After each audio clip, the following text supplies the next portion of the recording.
Tout à fait. Je vous explique comment les choses sont venues.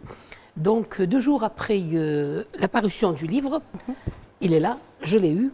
Et d'ailleurs, pour preuve, j'ai la petite couverture qui est du livre simplement. Il n'a pas encore le prix Goncourt.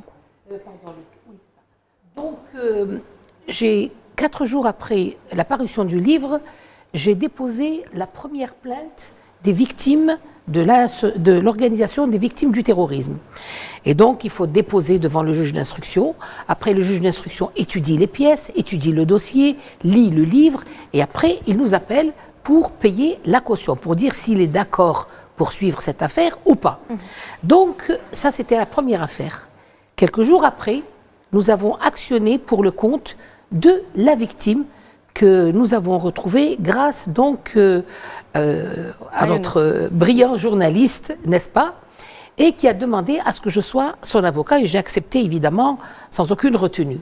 Et donc nous avons déposé la 2e plainte chez le même doyen des juges d'instruction, c'est la procédure. Au tribunal d'Oran. Au tribunal d'Oran, évidemment. Pourquoi le tribunal d'Oran? Parce que la victime est d'Oran, l'auteur est d'Oran, il habite Oran, elle habite Oran, et les faits se sont déroulés donc dans la région. Le tribunal compétent, c'est le tribunal d'Oran et pas un autre. Récemment, le juge d'instruction nous a appelés pour nous dire que l'affaire avait été étudiée et évidemment, il nous demande de payer la caution pour que le travail d'instruction commence à se faire. Donc vous voyez, nous avons déposé la plainte et nous avons également payé la caution et de ce fait, l'affaire commence à bouger. Maintenant, il appartient au juge d'instruction de faire son travail d'instructeur.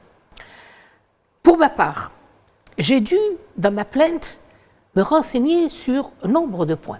D'abord, la lecture de ce livre m'a laissé effectivement comprendre que la victime était bien Saada Arban.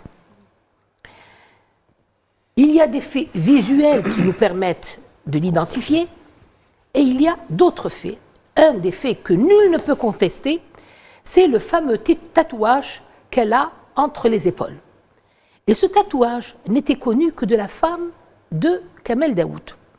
Qui est la femme de Kamel Daoud?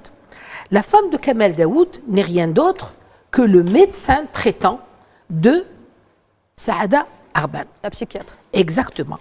Parce que lorsqu'elle est revenue de France, elle a été orientée sur ce médecin pour qu'elle soigne son trauma. Et cette dame l'a soignée pendant quelque temps, effectivement.